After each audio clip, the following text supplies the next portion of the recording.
Hello दोस्तों, एक बार फिर से आपके अपने यूट्यूब चैनल डीएलएड नॉलेज में स्वागत है। हम इस वीडियो में डीएलएड थर्ड सेमेस्टर के संस्कृत के बहुत ही इंपॉर्टेंट क्वेश्चन लेके आए हुए हैं, जो परीक्षा की दृष्टिकोण से बहुत ही आवश्यक है। चलिए चलते हैं पहले क्वेश्चन की तरफ। हमारा पहला क्वेश्चन है कि वंश हंस अंग में जो बिंदु लगा उसे कहते क्या है? तो उसको हम अनुस्वार कहते हैं। ऑप्शन नंबर 10 सही हो जाएगा। चलिए चलते हैं अगले क्वेश्चन की तरफ। हमारा अगला क्वेश्चन है कि विसर्ग का उच्चारण स्थान बताइए। तो इसका जो उच्चारण स्थान होगा ऑप्शन नंबर ब कंठ हो जाएगा। आगे बढ़ते हैं कि संधि के कितने भेद हैं? तो संधि के 3 भेद होते हैं। ठीक है, ऑप्शन नंबर 100। आगे बढ़ते हैं कि देवालय में संधि है, कौन सी संधि लगी हुई है? इसका जो सही जवाब हो जाएगा ऑप्शन नंबर अ दीर्घ संधि लगी हुई है। आगे बढ़ते हैं, वधु उत्सवों का संधि विच्छेद क्या होगा? तो सही जवाब हो जाएगा ऑप्शन नंबर 100 वधुधन उत्सव। ठीक है, आगे बढ़ते हैं कि देवेंद्र का संधि विच्छेद कीजिए, क्या होगा? तो ऑप्शन नंबर अ देवधन इंद्र हो जाएगा। आगे बढ़ते हैं, तलवकर रमेश महोत्सव में संधि है, कौन सी संधि है? तो ऑप्शन नंबर ब गुड़ संधि है। आगे बढ़ते हैं कि 100 वर्ड का उच्चारण स्थान क्या है? तो ऑप्शन नंबर अ दंत हो जाएगा।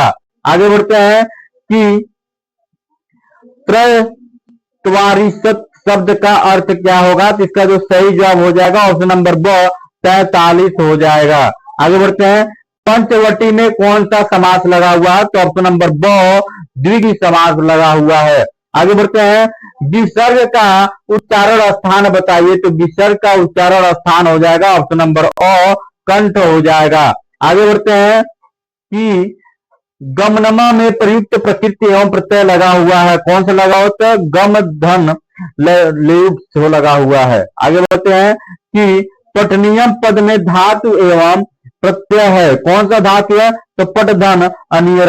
आगे बढ़ते हैं कि कर्ता का प्रकृति प्रत्यय क्या होता है? तो ऑप्शन नंबर 2 हो जाएगा की धन। आगे बढ़ते हैं कि पट धातु में तुमुन प्रत्यय लगाने पर रूप होगा, कौन सा रूप हो जाएगा? तो ऑप्शन नंबर 100 पठितुम हो जाएगा। आगे बढ़ते हैं कि पट धातु में सत्री प्रत्यय लगाने पर कौन सा शब्द बनेगा? तो ऑप्शन नंबर ब पठन शब्द बनेगा। समास का अर्थ है क्या है? तो ऑप्शन नंबर 2 संक्षेप हो जाएगा। आगे बढ़ते हैं, पंचशत का अर्थ क्या होगा? तो ऑप्शन नंबर 100 50 हो जाएगा।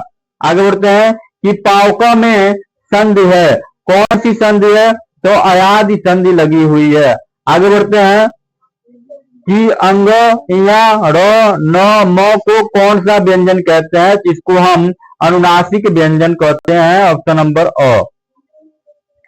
तो थ द ध न का उच्चारण स्थान क्या होगा? तो ऑप्शन नंबर 2 दंत हो जाएगा। आगे बढ़ते हैं कि संस्कृत व्याकरण की दृष्टि से शुद्ध रूप है, तो इसका सही जवाब हो जाएगा उपयुक्त। ठीक है, आगे बढ़ते हैं कि संख्यावाची शब्द खष्टनवती अंक का वाचक होगा, क्या होगा? तो ऑप्शन नंबर ब 96 हो जाएगा। आगे बढ़ते हैं कि जो वर्ड का उच्चारण स्थान क्या होगा? तो ऑप्शन नंबर ब तालु हो जाएगा।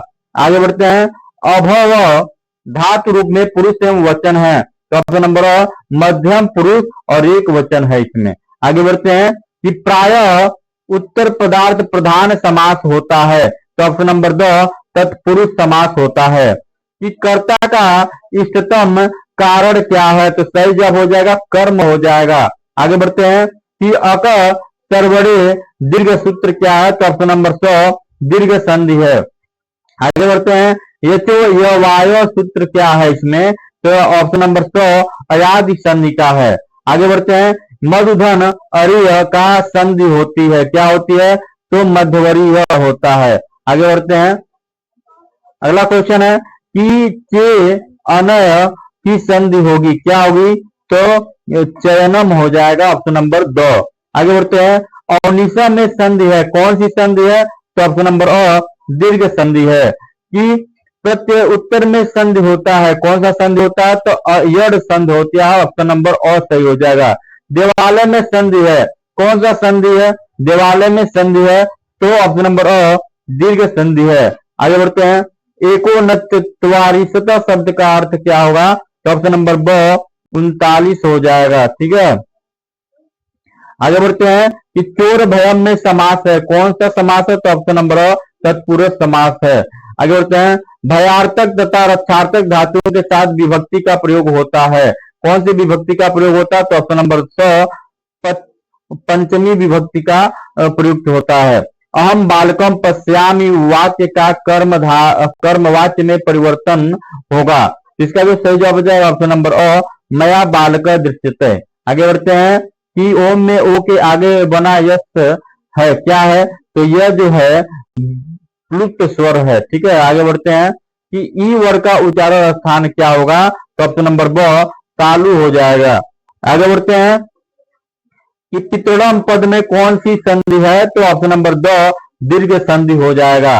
कि शुद्ध वाक्य इसमें से कौन सा होगा?